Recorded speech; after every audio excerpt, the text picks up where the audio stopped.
Chicken mutton பிடிக்காதவங்களுக்கும் இல்லை வெஜிடேரியனாக இருக்கவங்களுக்கும் கண்டிப்பாக அதே ருசியில் ஒரு சாப்பாடு செய்ய முடியும் அப்படின்னா இந்த ஒரு ரெசிபி ட்ரை பண்ணலாம்.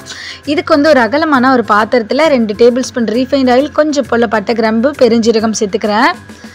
இது சேர்த்ததுக்கப்புறம் இது கூட ஒரு 3 பெரிய வெங்காயத்தை பல்ஸ் மோடில் வச்சு திரியாக அடிச்சு எடுத்துக்கிறேன். குட்டியாக கட் பண்ணலை, நல்லாவும் அரைச்செடுக்கலை. திரியாக அடிச்செடுத்ததை இது கூட சேர்த்துட்டு 1/2 டேபிள் ஸ்பூன் அளவுக்கு இஞ்சி பூண்டு பேஸ்ட்டு சேர்த்து 2 நிமிஷம் நல்லா வதக்கிக்கிறேன். இது கூட ஒரு 3 பெரிய சைஸ் தக்காளியை குட்டியாக கட் பண்ணி அதையும் சேர்த்துக்கிறேன். தேவையான அளவுக்கு உப்பு சேர்த்துட்டு நல்லா வதக்கிக்கலாம்.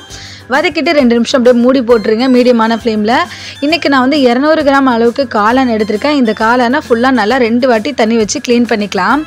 மேல் தோலெல்லாம் நல்லா மண்ணெல்லாம் ஒட்டியிருக்கோம்ல, அதெல்லாம் போகிறதுக்காக கொஞ்சம் போல் அரிசி மாவு சேர்த்து நல்லா க்ளீன் பண்ணிவிட்டு திரும்பவும் தண்ணி சேர்த்து க்ளீன் பண்ணி எடுத்துட்டேன். காளானை குட்டி குட்டியாக கட் பண்ணாமல் 2 பகுதியாக கட் பண்ணி போட்டுக்கலாம். சின்னதாக கட் பண்ணோம் அப்படின்னா காளான் வந்து கிடைக்கிறதே தெரியாமல் வரும். பெருசாக போட்டோன்னா ஆளுக்கு 4 போட்டாலே கரெக்டாக இருக்கும்.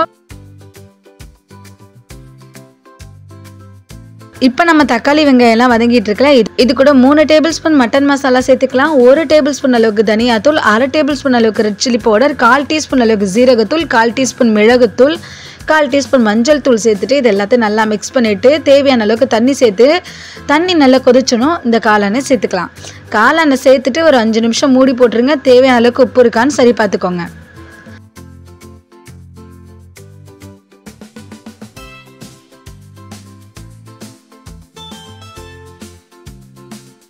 இப்போ இந்த காளான் குழம்புக்கு ஒரு டேஸ்ட்டை கொடுக்கறதுக்காக நம்ம 1/2 மூடி அளவுக்கு தேங்காய் கூட 1/4 டீஸ்பூன் பெருஞ்சீரகமும் 4 முந்திரி பருப்பும் சேர்த்து நல்லா திக்காக அரைச்சி எடுத்துட்டு அதை இந்த குழம்பு கூட சேர்த்துக்கிட்டு மீடியம் ஃப்ளேமில் ஒரு 2 நிமிஷம் திரும்ப மூடி வச்சுடுங்க. கடைசியாக இறக்கும் போது கொஞ்சம் போல் கருவேப்பிலை, கொத்தமல்லி தூவி இறக்கிக்கோங்க. நீங்கள் இதை சாதத்துக்கு சாப்பிட்றீங்க அப்படின்னா இந்த காரமே உங்களுக்கு கரெக்டாக இருக்கும். நீங்கள் இதை சப்பாத்தி பூரிக்கு சாப்பிட்ற மாதிரி இருந்தால் இறக்கிறதுக்கு முன்னாடி 1/2 டீஸ்பூன் அளவுக்கு சர்க்கரை சேர்த்து இறக்கிக்கோங்க. இது சப்பாத்தி பூரிக்கு சாப்பிடும்போது ரொம்பவே டேஸ்ட்டாக இருக்கும். ட்ரை பண்ணி பாருங்கள். பிடிச்ச நம்ம சேனலை ப்ளீஸ் சப்ஸ்கிரைப் பண்ண மறந்துடாதீங்க. தேங்க்ஸ் ஃபார் வாட்சிங்.